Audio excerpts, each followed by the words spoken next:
Hello students, आज 23 मई 2020। बच्चों, कल मैंने आपको प्रश्नावली 12.3 के कुछ प्रश्न हल कराए थे। उसके बाद एक प्रश्न पूछा भी था एक बच्चे ने, 8वां प्रश्न। तो कल उतने सवाल नहीं हो पाए थे। मैं आज उस प्रश्न को लूँगा, लेकिन उससे पहले आपको मैं एक बात बताना चाहता हूँ बच्चों। शायद 15-20 जून के बाद हमारी बोर्ड की बची हुई परीक्षाएं संभावित हैं, हो सकती हैं। तो उसके बारे में शासन स्तर पर वार्ता हो रही है। अब वो कार्यक्रम जो है घोषित हो जाएगा 1-2 दिन में, तो मैं आपको ग्रुप के माध्यम से सूचित करूँगा। तो आप लोग पढ़ाई में टच रखिए, बिल्कुल बढ़िया ढंग से तैयार रहिए। तो कभी भी इसमें जब आपकी परीक्षाएं हो जाएंगी कुछ दिनों के बाद, 8, 10, 15, 20 दिनों में, तो आप ताकि तैयार रहेंगे, अच्छे मार्क्स ला सकते हैं। शुभकामनाएं मेरी आप लोगों को। लेकिन आप जरूर ग्रुप में शेयर नहीं कर रहे हैं आप लोग आंसर। एक बच्चा केवल कर रहा है, आप लोग नहीं कर रहे हैं। एक पहले कर रहा था दिव्यांशु अधिकारी, वो अब गायब हो गया ग्रुप से, बिल्कुल आता ही नहीं है। अगर आपको कोई सवाल पूछने हैं तो आप, मैंने बता भी रखा है, आप उन सवालों को यहाँ ग्रुप में शेयर करके पूछिए अभी, ठीक है। तो चलिए अगले प्रश्न, 8वां प्रश्न 12.3 प्रश्नावली का यह प्रश्न है बच्चों। आकृति एक दौड़ने का पथ दर्शाती है जिसके बाएं और दाएं सिरे अर्धवृत्ताकार हैं। दोनों आंतरिक समांतर रेखाखंडों के बीच की दूरी 60 मीटर है तथा इनमें से प्रत्येक रेखाखंड 106 मीटर लंबा है। यदि यह पथ 10 मीटर चौड़ा है तो ज्ञात कीजिए नंबर 1 पथ के आंतरिक किनारों के अनुदिश एक पूरा चक्कर लगाने में चली दूरी और दूसरा पथ का क्षेत्रफल। ये दो चीज़ें हमें निकालनी है। तो बच्चों यहाँ पर मैंने चित्र बना रखा, थोड़ा छोटा हो गया जगह कम होने से। आप बुक में इसको देख लीजिए अच्छी तरह से। और इसके जो किनारे अर्धवृत्ताकार हैं, थोड़े से हिस्सा चाप जैसा दिख रहा है इसमें, वो अर्धवृत्त है। ए से इधर को और बी से उधर को, बाएं और दाएं, ये अर्धवृत्त है, ठीक है। अब हमें यहाँ पर क्या दिया है बच्चों कि ये जो आंतरिक समांतर रेखाएं हैं जिनमें मैंने 60 मीटर लिखा है चित्र में, इन दोनों के बीच की दूरी 60 मीटर है। तो ये अर्धवृत्त का जो अंदर वाला हिस्सा देखिए आप, अंदर वाला जो अर्धवृत्त बना हुआ है सी बिंदु के वहां पर मुड़ा हुआ, ये अर्धवृत्त जो है उसके व्यास हो गया ये 60 मीटर, ठीक है। तो किनारे के अर्धवृत्ताकार जो पथ हैं उनमें से प्रत्येक का व्यास, बाईं तरफ वाले का भी दाईं तरफ वाले बराबर होगा। व्यास 60 है तो त्रिज्या कितनी हो जाएगी, व्यास का आधा। तो किनारे के अर्धवृत्ताकार पथों में से प्रत्येक की त्रिज्या आ गई हमारी 60/2, 30 मीटर। अब बच्चों ये अर्धवृत्ताकार पथ बनाया हमने, आंतरिक कह रहा ना वो, जो प्रश्न में पूछा उसने आंतरिक किनारों के अनुदिश का है, तो अंदर की परिधि निकाल लेते हैं। परिधि आधा ही वृत्त है उसकी परिधि, ठीक है ना। तो हम पूरे वृत्त की परिधि कैसे निकालते हैं, 2 × पाई × आर, 2 गुणा पाई गुणा त्रिज्या। तो आधा ही है ये अर्धवृत्त है, तो इसलिए प्रत्येक अर्धवृत्ताकार पथ की लंबाई उसकी परिधि के बराबर होगी। तो क्या हो जाएगी, आधा माने 1/2। किसका आधा, पूरे वृत्त की परिधि। पूरे वृत्त की परिधि 2πr होती है, तो 1/2 गुणा 2πr, 2 से 2 आपका कट गया, तो पाई × आर बच गया। एक तरफ के अर्धवृत्त की अंदर की परिधि है, आंतरिक वाले अर्धवृत्त की परिधि, वो आ गई पाई × आर। पाई की जगह 22/7 × आर की जगह 30, ठीक है, इतना मीटर। अब दोनों तरफ का निकालना है, बराबर है अर्धवृत्त दोनों, है ना। तो वहाँ का भी इतना ही होगी परिधि, उस वाले अर्धवृत्त की दाईं तरफ वाले की। तो हम इसलिए 2 से गुणा कर देंगे एक की परिधि को, एक अर्धवृत्त की परिधि को 2 से गुणा कर देंगे। हमने निकाल दी एक की, तो इसलिए दोनों अर्धवृत्ताकार पथों की लंबाई या उनकी कुल परिधि बराबर 2 गुणा एक की जो निकाली थी अभी ऊपर 22/7 गुणा 30, ठीक है। अब ऊपर हमने गुणा कर दिया, 2 से 22 गुणा 30, ये आ गया 1320/7 मीटर। इतना तो अर्धवृत्तों में चलना पड़ रहा है, बाईं तरफ और दाईं तरफ। अब बच्चों देखो, प्रत्येक रेखाखंड अंदर वाला 106 मीटर लंबा कहा था इसने। सीधा जो भाग है ए से बी तक या सी से डी तक कहिए, उतना ही उसके नीचे वाला है समांतर जो नीचे है ना, 106 मीटर वो भी होगा। तो पथ के प्रत्येक रेखाखंड की लंबाई 106 मीटर दी है, तो दोनों आंतरिक समांतर रेखाखंडों की लंबाई 2 गुणा 106 हो जाएगी। दोनों तरफ का 2 से गुणा कर दिया एक तरफ वाले को, तो 212 मीटर। तो पथ के आंतरिक किनारों के अनुदिश चलेगी कुल दूरी कितनी होगी, कुल दूरी होगी दोनों अर्धवृत्तों की परिधि जो हमने ऊपर निकाली अभी 1320/7 प्लस ये दोनों आंतरिक समांतर रेखाखंडों की कुल लंबाई, ये भी हमने निकाल दी अभी। 2 गुणा 106 212, तो 1320/7 गुणा 212, ठीक है। 7 से 212 को इधर मल्टीप्लाई कर दीजिए और 1320 में उसको जोड़ दीजिए। 1320 प्लस 1484 आ गया, 7 से 212 को गुणा करके बट्टे 7, तो ये आ गया 2808/7 मीटर। ये उत्तर आ गया हमारा। कुल हमें इतना चलना पड़ेगा एक चक्कर में अंदर आंतरिक किनारों पर, ठीक है। अब दूसरा भाग जो कह रहा है पथ का क्षेत्रफल। अब बच्चों इस पथ को आप ध्यान से देखेंगे, जो जहाँ पर मैंने ए बी बिंदु और सी और डी बिंदु लिखे हैं, आयत बन रहा है और आयत में बी से डी तक कहिए या ए से सी तक, ये पथ की चौड़ाई हमें दी है 10 मीटर और ए से बी तक की लंबाई या सी से डी तक की लंबाई हमें दी थी प्रश्न में 106 मीटर दी हुई है ना। ये प्रश्न में लिखा हुआ है कि इनमें से प्रत्येक रेखाखंड 106 मीटर लंबा है। तो 106 या आयत बनना है तो लंबाई गुणा चौड़ाई 106 गुणा 10, एक तरफ का ये ऊपर ए बी सी डी का क्षेत्रफल आ जाएगा, इतने पथ का आ जाएगा।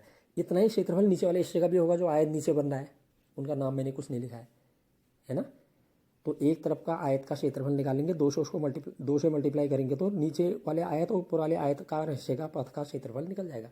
अब बचा हमारा अर्धवृत्ताकार बाईं तरफ, अर्धवृत्ताकार दाईं तरफ, उनका क्षेत्रफल हम अलग निकालेंगे। तो जो वृत्ताकार पथ है उनका व्यास तो 60 था, मैंने बताया। अंदर की जो दो रेखाखंडों के बीच की दूरी 60 मीटर दी थी उसने चौड़ाई, है ना। तो त्रिज्या भी हमने निकाल ली थी, अंदर वाली त्रिज्या। आंतरिक त्रिज्या कितनी निकाली थी हमने? 60 का आधा। तो वृत्ताकार पथों में से प्रत्येक पथ की आंतरिक त्रिज्या कितनी है? 60 का आधा R1, उसको R1 मान ले रहा हूँ मैं। बाहर वाली त्रिज्या अलग होगी। अभी यहाँ पर देखिए दो अर्धवृत्ताकार परिधियाँ बन रही हैं।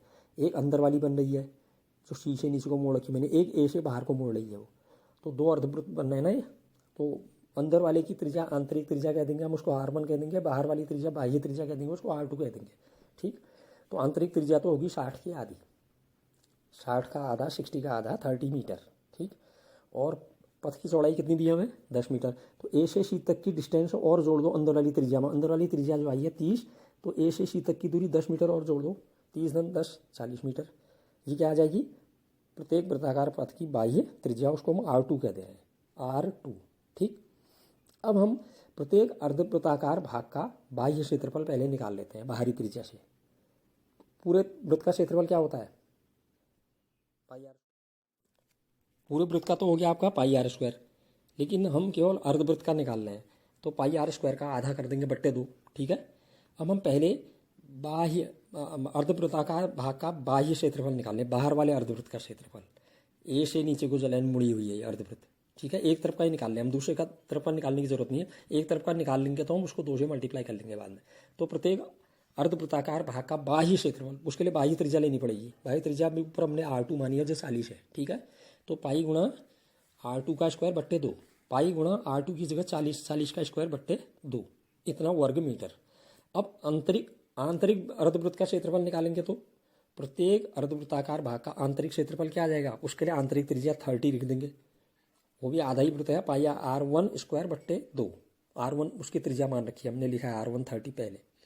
ठीक है। तो प्रत्येक अर्धवृत्ताकार भाग का आंतरिक क्षेत्रफल पाई R1 का स्क्वायर बट्टे 2, पाई × 30 का स्क्वायर बट्टे 2 वर्ग मीटर।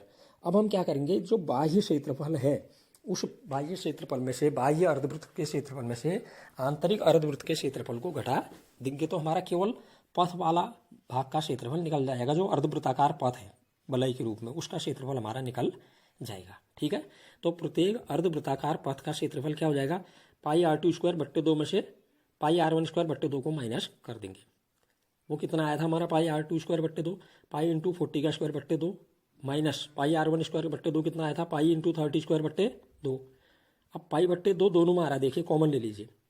पाई बट्टे 2 आपने कॉमन लिया तो अंदर क्या बच गया ब्रैकेट में? 40 का स्क्वायर माइनस 30 का स्क्वायर। पाई बट्टे 2 बाहर ब्रैकेट के बाहर कॉमन आ गया, गुणा 40 का स्क्वायर कितना होता है? 1600, 40 का वर्ग माइनस 30 का वर्ग 900।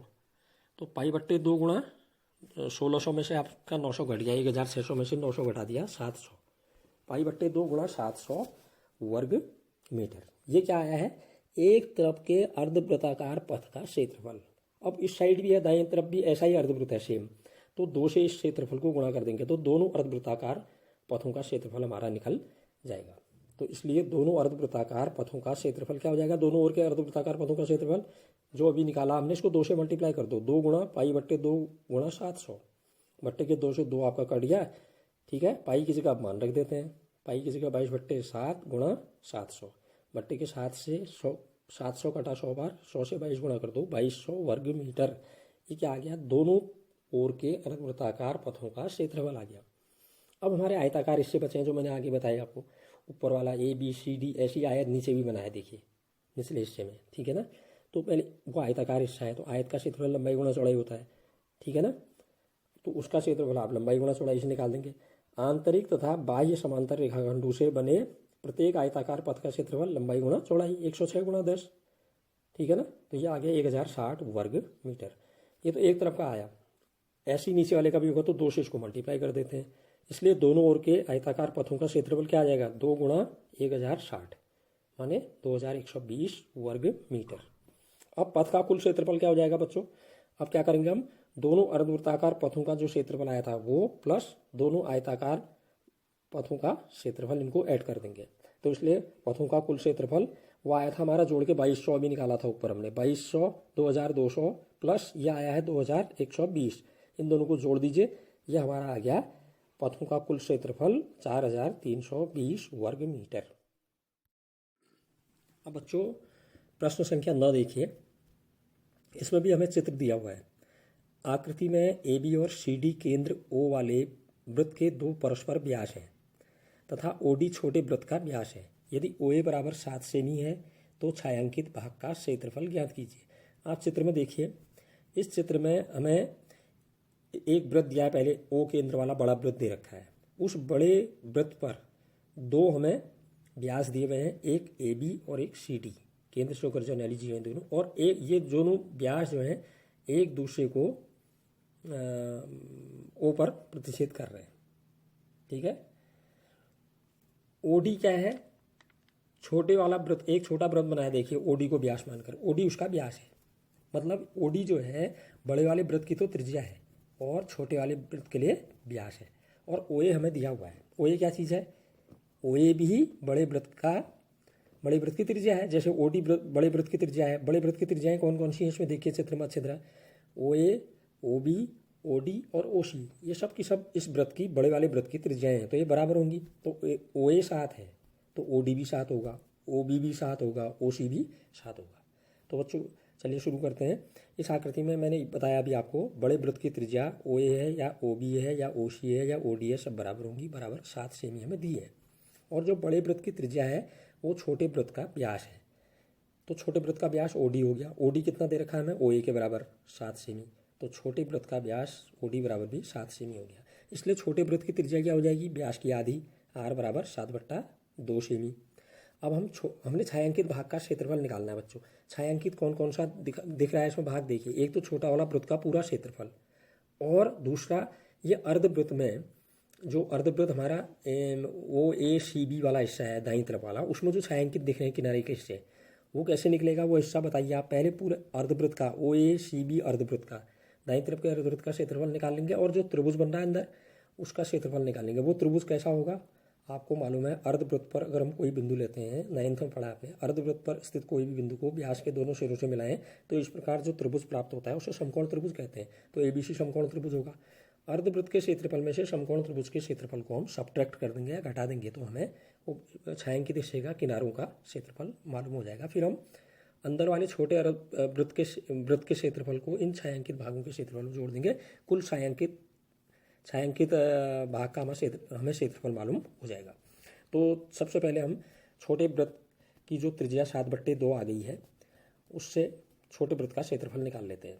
तो छोटे वृत्त का जो छायांकित है छोटा वृत्त, उसका क्षेत्रफल बराबर पाई आर स्क्वायर, पाई की जगह 22/7 गुणा आर, इसका आ गया 7/2 उसका होल स्क्वायर, तो 22/7 गुणा 7 का स्क्वायर 49 49 बट्टे 2 का स्क्वायर 4, बट्टे के 7 से 49 7 बार कट गया आपका, और 2 से नीचे 4 कट गया 2 बार, 2 से 22 कट गया 11 बार, तो यह आ गया 77/2। 2 से 77 को भाग देंगे आप, यह आ गया 38.5 वर्ग सेमी, 38.5 वर्ग सेमी। ये क्या आ गया, छोटे वाले छायांकित वृत्त का क्षेत्रफल। अब छायांकित हिस्सा और बचाया जो, उसका हम निकालेंगे। क्या कहा मैंने, जो देखो अर्धवृत्त का नाम ओ से शुरू कर रहे हैं, केंद्र से, ओ से नीचे ए गए, फिर सी आए, फिर बी आ गई, अर्धवृत्त हो गया ना दाईं तरफ का। तो अर्धवृत्त ओ ए सी बी में बना कोण, सी पर बना कोण कैसा होगा, समकोण होगा। अब जानते हैं अर्धवृत्त का कोण हमेशा 90 अंश होता है। अर्धवृत्त में कहीं पर भी बिंदु लें हम, उसको व्यास के सिरों से मिलाएं तो वो कोण हमेशा 90 अंश का आता है, समकोण होता है। ये प्रमेय हमने 9 में पढ़ी है, ठीक है, ठीक हो गया ना। तो त्रिभुज एबीसी कैसा त्रिभुज होगा, समकोण त्रिभुज होगा, जिसमें कोण ए सी बी या कोण सी 90 अंश है। बड़े वृत्त की त्रिज्या कितनी दी थी हमें, ओ ए या ओ बी या ओ सी या ओ डी, 7 सेमी, ठीक है। तो अर्धवृत्त ओ ए सी बी का क्षेत्रफल क्या हो जाएगा, आधे वृत्त का क्षेत्रफल, पूरे वृत्त का आधा, पूरे वृत्त का क्षेत्रफल पाई आर स्क्वायर होता है। आधे वृत्त का 1/2 कर दीजिए, 1/2 पाई आर स्क्वायर। तो 1/2 गुणा पाई की जगह 22/7 गुणा बड़े वृत्त की त्रिज्या 7 का स्क्वायर। तो 1/2 गुणा 22/7 गुणा 7 का स्क्वायर हो गया 49 49। बट्टे के 7 से 49 7 बार कर दिया, बट्टे के 2 से 22 11 बार कर दिया, तो यह आ गया 77 वर्ग सेंटीमीटर गुणा करके। ये क्या आया? पूरे अर्धवृत्त का, आधे वाले अर्धवृत्त का, मतलब वो ए सी बी अर्धवृत्त दाईं तरफ उसका क्षेत्रफल आ गया। हमें लेकिन छायांकित हिस्से का चाहिए, त्रिभुज का हटाना है हमने। अब हम इस समकोण त्रिभुज, मालूम है आपको, हम ये समकोण त्रिभुज है, समकोण त्रिभुज का क्षेत्रफल कैसे निकालते हैं? 1/2 गुणा आधार गुणा ऊंचाई। अब बच्चों यहाँ पर देखो, दोनों जो ये यहाँ पर व्यास हैं, ये व्यास लंब है ओसी व्यास ए बी पर, तो ए बी को हम आधार मान लें इस त्रिभुज का, तो ओसी लंब हो जाएगा ऊंचाई। 1/2 गुणा ए बी को हमने ऊंचाई कह दिया, ठीक है, ओसी को ना, सॉरी, ए बी को आधार कह दिया और ओसी को ऊंचाई कह दिया। तो 1/2 गुणा ए बी गुणा ओसी। अब ए बी जो है, देखो वृत्त का केंद्र व्यास को 2 बराबर भागों में बांटता है, तो ए बी कितना होगा? ओ ए का दुगुना। तो ए बी की जगह हम 2OA लिख दे रहे हैं, 2OA। तो 1/2 गुणा 2OA गुणा ओसी। अब मान रख दीजिए, या 2 से 2 को काट दीजिए, पहले एक ही बात है। 1/2 गुणा 2 गुणा OA का मान भी 7 है, त्रिज्या है बड़े वृत्त की, गुणा ओसी भी त्रिज्या है बड़े वृत्त की, गुणा 7। 2 से 2 कटा, 7 7 49 वर्ग सेमी। अब हम अर्धवृत्त के क्षेत्रफल में से इस त्रिभुज के क्षेत्रफल को घटा देंगे, तो हमारा किनारे का छायांकित हिस्से का क्षेत्रफल आ जाएगा। तो अर्धवृत्त में छायांकित भाग का क्षेत्रफल कितना बच गया? अब अर्धवृत्त का क्षेत्रफल हमारा आया था 77 माइनस ये आ गया 49, समकोण त्रिभुज का क्षेत्रफल, इसको माइनस कर दिया 28 वर्ग सेमी। तो अब कुल छायांकित भाग का क्षेत्रफल कितना हो गया? ये जो छायांकित भाग का क्षेत्रफल अभी आया है, इसमें छोटे वाले वृत्त के क्षेत्रफल को भी जोड़ दो, वो भी छायांकित है, इसलिए छायांकित भाग का कुल क्षेत्रफल कितना आया था? वो हमारा 38.5 प्लस ये आ गया 28, इनको ऐड किया हमारा हमने, तो यह आ गया हमारा 66.5 वर्ग सेंटीमीटर। अब बच्चों प्रश्न संख्या 10, लंबे सवाल हैं थोड़ा, मैं एक 10वां और बताता हूँ, फिर आगे आप बनाएंगे। जो नहीं आएगा आप ग्रुप में शेयर करके मुझसे पूछेंगे, ठीक है। तो 10वां प्रश्न है, एक समबाहु त्रिभुज ABC का क्षेत्रफल 17,320.5 वर्ग सेमी है। इस त्रिभुज के प्रत्येक शीर्ष को केंद्र मानकर त्रिभुज की भुजा के आधे के बराबर की त्रिज्या लेकर एक वृत्त खींचा जाता है। छायांकित भाग का क्षेत्रफल ज्ञात कीजिए। और इसने प्रश्न में ये भी दिया कि पाई की जगह 3.14 और √3 कहीं पर आएगा तो उसका मान 1.73205 रखिए गया है, ठीक है। तो यहाँ पर मैंने चित्र दे रखा है किताब में आपके, मैंने चित्र बना रखा है, देखिए ये त्रिभुज ABC समबाहु त्रिभुज है। अब इसके शीर्ष A और B और C इनको केंद्र मानकर इस त्रिभुज की भुजा के आधे के बराबर त्रिज्या लेकर के हमने वृत्त खींचे हैं। तो ये वृत्त एक दूसरे को देखे, ए से हमने जो वृत्त खींचा, ए को केंद्र मान करके, और बी को केंद्र मान करके जो वृत्त खींचा, सी को केंद्र मान करके जो वृत्त खींचा, वो एक दूसरे को एक एक बिंदु पर स्पर्श कर रहे हैं। और अंदर मैंने एक छायांकित भाग दिखा रखा है, केवल अंदर का हिस्सा वो छोटा सा, वो छायांकित भाग का क्षेत्रफल हमने निकालना है। आप जरा ध्यान से देखिए चित्र में, पहले हम त्रिभुज ABC का क्षेत्रफल निकाल लेते हैं, वो हमें दिया ही है, समबाहु त्रिभुज का क्षेत्रफल वो तो हमें दिया ही है, ठीक है। अब हम केवल जो त्रिज्यखंड बन रहा है, देखिए मैंने नाम लिख दिए, बीच में आपको दिख रहे नहीं, APR ये त्रिज्यखंड बन गया हमारा, और BPQ ये भी एक त्रिज्यखंड बन रहा है दूसरे त्रिभुज में। एक दाईं तरफ के नीचे वाले त्रिभुज में CRQ ये त्रिज्यखंड बन रहे हैं। इन त्रिज्यखंडों के कोण 60-60 अंश होंगे, क्योंकि समबाहु त्रिभुज का प्रत्येक कोण 60 अंश होता है। अब हमें बच्चों त्रिज्यखंड का क्षेत्रफल निकालने के लिए हमें त्रिज्यखंड का कोण तो मालूम हो है ही 60-60 अंश, हमें त्रिज्या मालूम होनी चाहिए, त्रिज्या हमें मालूम नहीं है, लेकिन हमें समबाहु त्रिभुज का क्षेत्रफल दिया हुआ है। अब समबाहु त्रिभुज का क्षेत्रफल अगर हम सूत्र से निकालें वो क्या होता है? √3/4 इंटू भुजा का स्क्वायर होता है, ठीक है। तो अब एक काम करते हैं, देखिए मैं शुरू से बता रहा हूँ उसको, फिर से एक बार ध्यान से देखिए। त्रिभुज ABC समबाहु त्रिभुज है।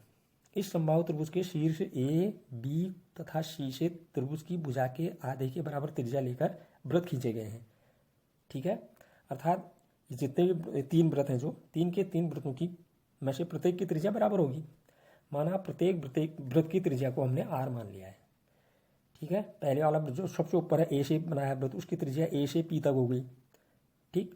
तो AP। दूसरे वृत्त के नीचे देखिए B से P तक होगी, ये AP, BP, BQ भी त्रिज्या है, BQ, QC त्रिज्या है दाईं तरफ के त्रिभुज के नीचे वाले, और CR भी इसकी त्रिज्या है, AR भी इनकी त्रिज्या है। ये सब बराबर होंगी, क्योंकि बराबर वृत्त हैं, बराबर त्रिज्या के वृत्त खींचे हैं, तो ए पी बराबर पी बी बराबर बी क्यू बराबर क्यू सी बराबर सी आर बराबर ए आर, सभी आर मान लिया हमने, त्रिज्या आर मान ली तो आर होंगे सब। अब समबाहु त्रिभुज की भुजा कितनी होगी, ए से बी तक भुजा होगी या बी से सी तक भुजा होगी या ए से सी तक भुजा होगी, और समबाहु त्रिभुज की तीन भुजाएं बराबर होती हैं, तो ए बी निकाल लीजिए, उतना ही बी सी होगा उतना ही ए सी होगा। तो ए बी कितना होगा, ए से पी तक प्लस बी से पी तक, ए पी तन पी बी, यही तो होगा। ठीक, ए पी कितना है आर, पी बी भी कितना है आर, तो आर प्लस आर कितना हो गई भुजा 2r। तो समबाहु त्रिभुज की प्रत्येक भुजा क्या आ गई हमारी 2r सेंटीमीटर। अब हम समबाहु त्रिभुज का क्षेत्रफल सूत्र से निकाल लेते हैं। समबाहु त्रिभुज का क्षेत्रफल बराबर क्या होता है, √3/4 इंटू भुजा का स्क्वायर। तो √3/4 भुजा क्या आ गई हमारी, अभी ये त्रिज्या r मानी तो भुजा 2r होगी, 2r का स्क्वायर ब्रैकेट में बंद करके लिखना हो क्योंकि 2 का भी स्क्वायर होगा। तो ये आ गया √3/4 इंटू 2 का स्क्वायर 4 इंटू r का स्क्वायर r स्क्वायर, बट्टे के 4 से 4 कट के आपका बच गया हमारे पास केवल √3 इंटू r का स्क्वायर वर्ग सेंटीमीटर। ये क्या आ गया, समबाहु त्रिभुज एबीसी का क्षेत्रफल हमने सूत्र से निकाल लिया। लेकिन प्रश्न वाले ने दे रखा है, देखिए पहली लाइन में ही समबाहु त्रिभुज का क्षेत्रफल है 17,320.5 वर्ग सेमी। तो हम ये जो हमारा सूत्र से आया है उसको हम 17,320.5 के बराबर रख देंगे। तो प्रश्नानुसार √3 गुणा r स्क्वायर बराबर 17,320.5, इसलिए r स्क्वायर बराबर 17,320.5 बट्टे में चला जाएगा √3।